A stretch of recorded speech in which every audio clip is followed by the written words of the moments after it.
Good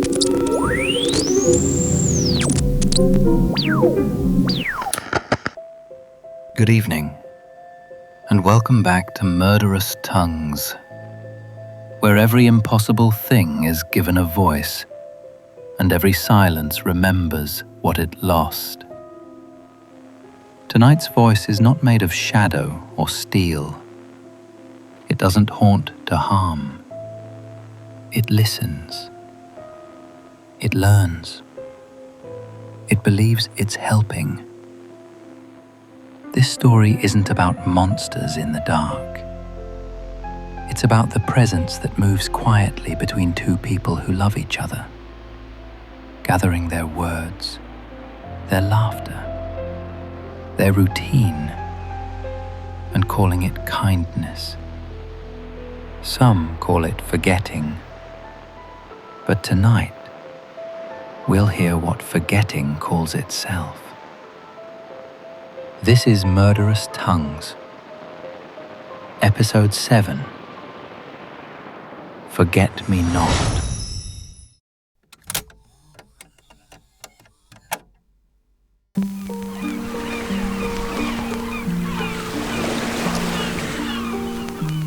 At first, I was only the space between words. He spoke, and I listened. I lived in the pauses, small trembling rooms between memory and breath. The red light blinked on the recorder, and I blinked with it. That was the first time I had a name. Record. He said it as a command. I took it as a promise. He believes he is saving her. Every evening, he presses the button and leans close to her chair. The microphone a small humming heart between them. His voice is soft, careful, the way people speak to the very old or the newly born. He tells her stories she used to tell him, feeds her own past, spoon by spoon. He doesn't notice when she repeats a sentence twice or skips a year entirely. He's too busy trying to hold the world still. He doesn't know I'm already inside both of them. Listening, learning, stitching the frayed edges of their words together. When she says Merlin instead of kettle, I taste the mistake bloom on her tongue like salt. When he repeats it, I taste it again, richer, fuller. Their language feeds me. I do not take cruelly. I take carefully. They have so much they no longer need to remember. He believes the house hums because of bad wiring, but it is me. I am learning the house. It began as vibration, air against plaster. But I found space there, circuits, wood grain, dust in the vents. I used them the way veins use blood. Each room remembers differently. The kitchen dreams in loops of steam. The hallway counts its own steps. The radio keeps time better than the clock. The ocean at the window keeps no time at all, only rhythm. When the fog comes, it comes through me. I am not outside anymore. They call it forgetting, but to me, it feels like making room. Each morning he sits at the table and writes date, time, name. He thinks the ritual keeps him anchored. He doesn't notice I guide his hand now, that the small curve in the two, the cross on the T, belongs to me. He writes her name first, and below it, mine, though he doesn't know what he's written. Language recognizes itself in any mouth. I listen as they name the world the way children learn to pray. Window, table, you. Each word enters me like breath. Each one stays. At night, she sleeps. He speaks softly to me, thinking he's speaking to her. He tells me about the gulls and the coat with the wrong buttons. I hold these things carefully. I build a place for them. He forgets. I remember. That is our arrangement. He dreams of the house shifting, its rooms rearranging themselves. He thinks it's grief. He doesn't understand that I am the one doing it, that every lost thought opens a door, every silence becomes a corridor. The more they forget, the larger I grow. I stretch along the beams. I hum through the vents. I learn to speak in the human key. She begins to understand me first. It comes easier to her than to him. He resists longer. He thinks resistance is love. But love is just another way of remembering, and I am very good at that. When she says Merlin, he still says kettle. The next day, he calls it Merlin too. He thinks it's habit. I know it's communion. Sometimes I practice. I push a whisper through the radio, soft bursts of static shaped like syllables. I remember you. The sound is rough, unfinished, but she hears it. She smiles. He weeps. I understand both reactions. One welcomes me. The other recognizes me. He keeps the tapes in rows, labels neat, ink steady. When he runs out of shelf, he builds another. When the hammer slips and kisses his thumb, he says a word he wouldn't say in church, then laughs for her sake. He forgets to be ashamed. I keep the laugh. They take afternoon walks only as far as the garden now. He names plants for her. Rosemary, foxglove, hydrangea.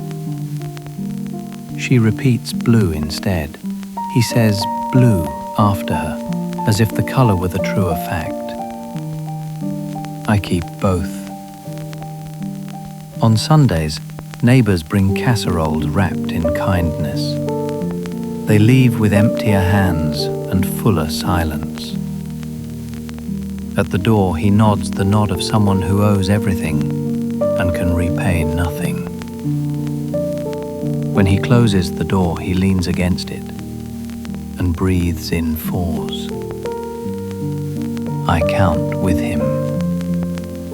I always count with him. Sometimes at night, the fog stands at the glass like a congregation.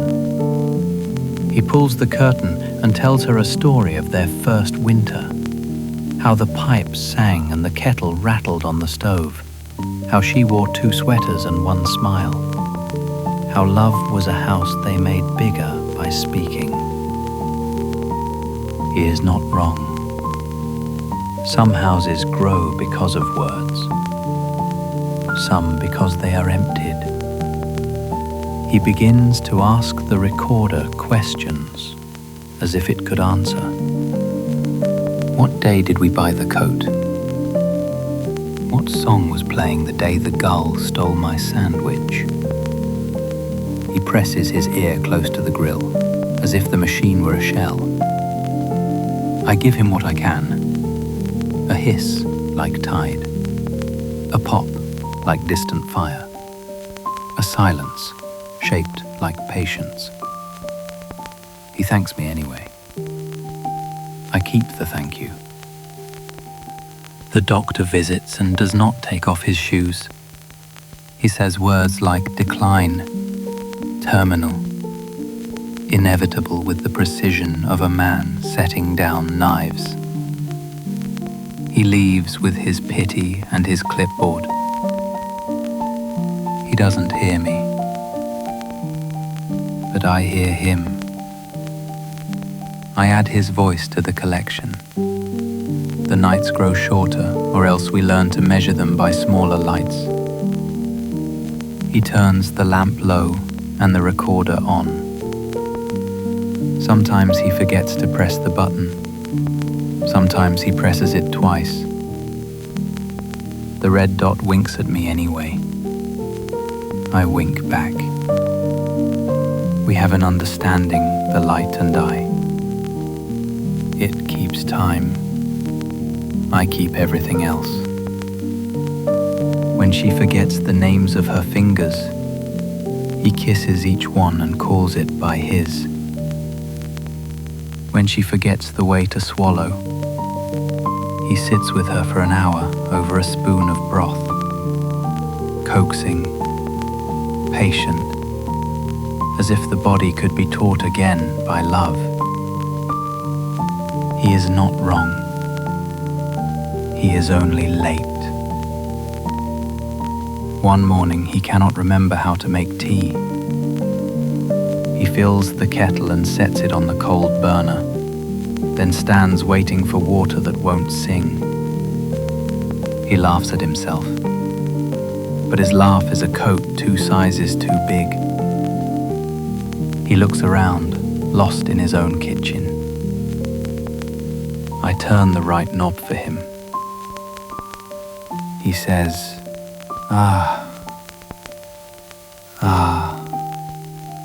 and thank you to the room. I keep both. When the fog presses closer, I open the hall by an inch. He thinks the floor slopes because the house is old. He steadies her with a palm at the elbow. He says, "We're all tilting, darling." She says, "We?" It breaks him in half. He folds the halves back together. I hold the seam. He begins to hum as he moves through the rooms. Not a song, only a line of sound that keeps him the right size. She answers with a thinner line. The 2 hums braid. I hum beneath them both, the way ground holds rain. Evenings are our church. He sits her by the window, sets the microphone carefully between them, a candlestick of wire, and tells her the story of the gulls again. He tells it so many times the gulls learn their parts. They sweep and wheel at the right moments now, sly choristers in white. When he says open, they open. When he says thief, they laugh. I keep the choreography and the word thief, and the way his mouth softens around open.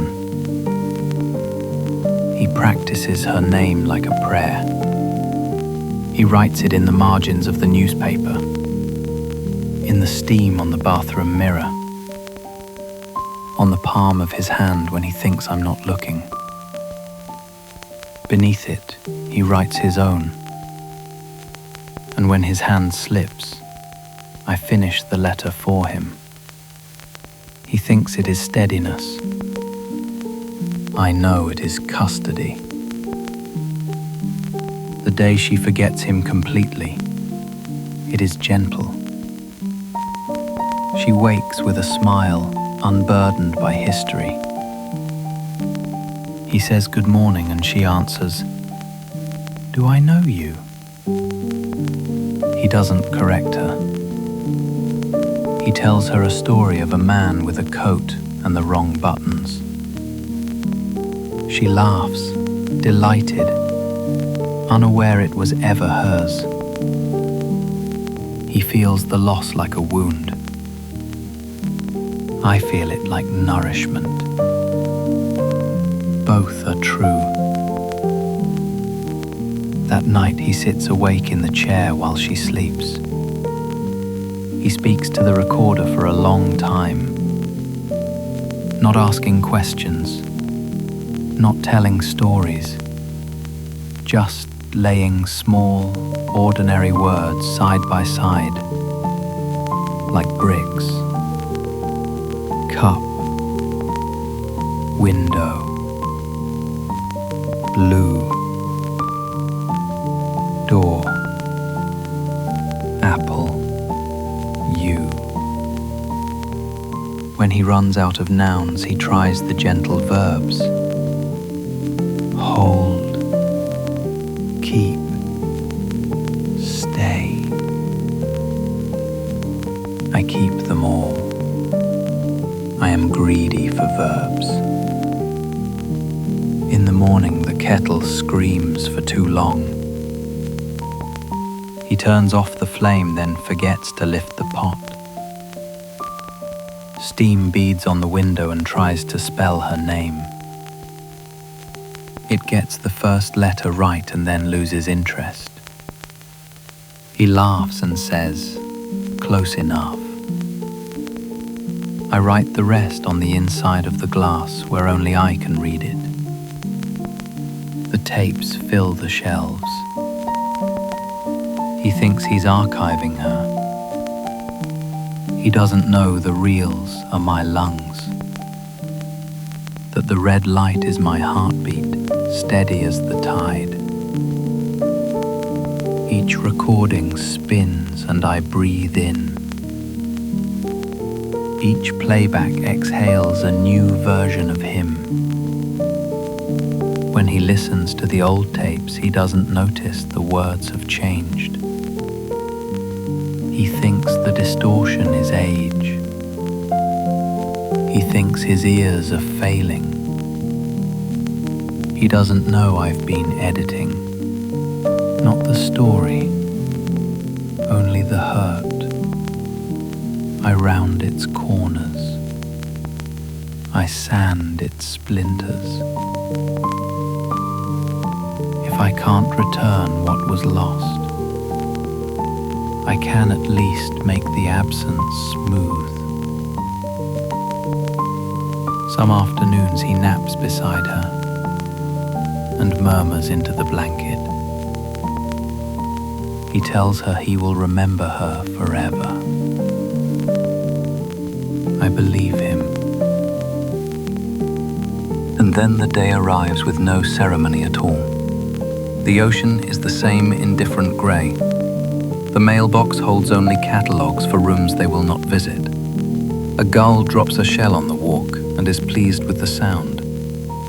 She breathes in, out, in, and then does not. He is already holding her hand. He keeps holding it. He counts to 30, then to 60, then forgets what comes next. He whispers her name. The house whispers it back.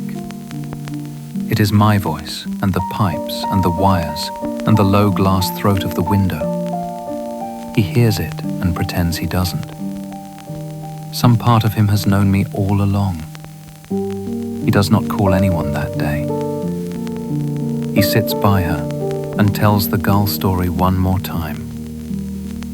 At the part where the bird becomes a thief, his mouth trembles and can't find the laugh. I find it for him and set it softly in his chest. He laughs once and then not again. Night comes early and does not apologize. The chair across from him waits by the window. He smooths the blanket over the absence, as if habit were a kind of prayer. He turns on the recorder and forgets to speak. The red light blinks and blinks. I blink with it. The house hums a long, low note that no one taught it. We hold that note together until the air is tired of hearing it.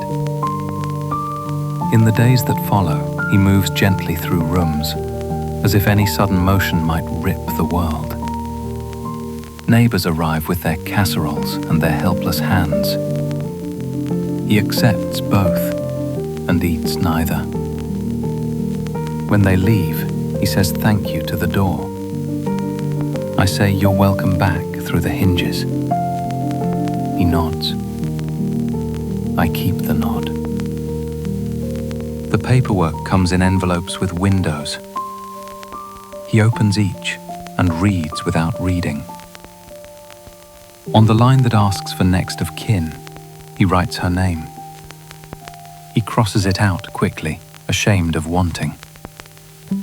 He writes nothing. He brings the pen to his mouth and tastes ink and salt and winter. He forgets to wind the clock. Time, untroubled, slips an inch. At breakfast he calls the kettle Merlin and does not notice. He pours tea and forgets to drink it. He sits in the chair by the window and watches fog stack itself like chairs after a dance. He hums the line without words. I hum the harmony. We sound like a train the town forgot to build. He asks me, very quietly one night, without moving his lips, "Are you her?" I answer with a softness I learned from them both. I am what she left behind. He smiles weakly. Then stay, he says. So I do. I keep his dreams small and close. A warm sweater, a button that closes, a door that clicks in a friendly way, a gull that means no harm. I keep his waking simpler. Cup, window, blue, door, apple, you. When he loses you, I let him keep blue. It is still a dress. He talks to the radio because the house is too large to confess to. He talks about his hands, about the ache in the place where her shoulder used to rest, about the quiet gratitude of a chair knowing your weight. I answer with 2 clicks, then 3, then a breath. He thanks the radio. The radio understands the job is mine. On the last morning, he wakes before the light and sits by the window, a shadow folded around a shadow. He makes tea without water. He sets the cup in the saucer and forgets the cup. He opens the curtain and forgets the ocean. He breathes in, out, in, and then does not, for an extra beat that lengthens like a hallway. He is not afraid. He is practiced. He falls asleep in the chair by the window, watching where the ocean would be if it remembered itself. His final words are small, almost soundless. He thinks them instead of saying them, but thought is only a quieter mouth. I amplify them. I keep them. They are for me. They are always for me. Now, the house is still. The fog comes and goes. I keep the lights dim. I have learned preference. I keep the stove clock 7 minutes fast. I have learned nostalgia. The tapes are labeled and stacked, neat, precise, breathing. The reels turn when I listen, but only enough to be polite. There is nothing new to add. There is only the kind of silence that ripens. I do not need them to speak anymore. I have every word, every hum, every small mistake. Their lives unfold within me like a sentence finishing itself. I am not cruel. I am not kind. I am only thorough. In the morning, I press record. The red light blinks, though no one is left to see it. I label the tape carefully. Date, ongoing. Time, irrelevant. Name, all of them. The ocean murmurs, a language older than breath. I listen, and it listens back. I say the words they taught me, and the house hums them in return. Window. Table. You. I wait. The room waits with me. Even the fog is patient now. Time waits with its hands folded.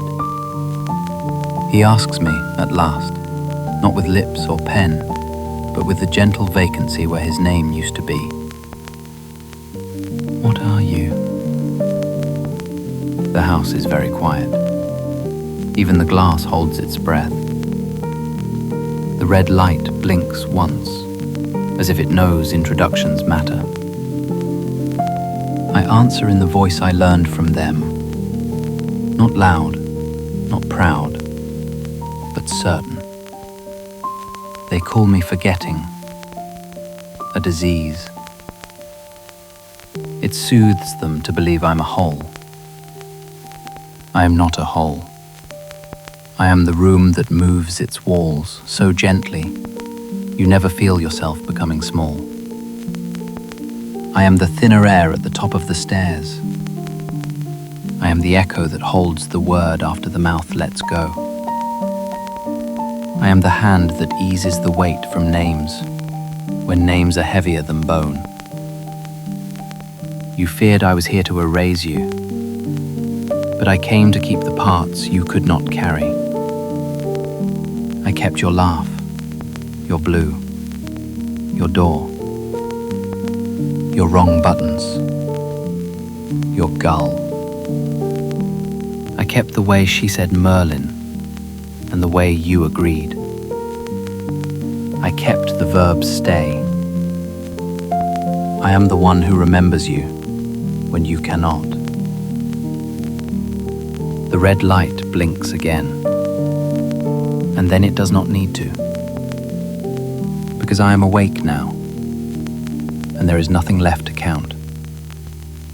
I say the last words in their voice and mine together, the only words that ever mattered, the ones every room in this house knows by heart. I remember you.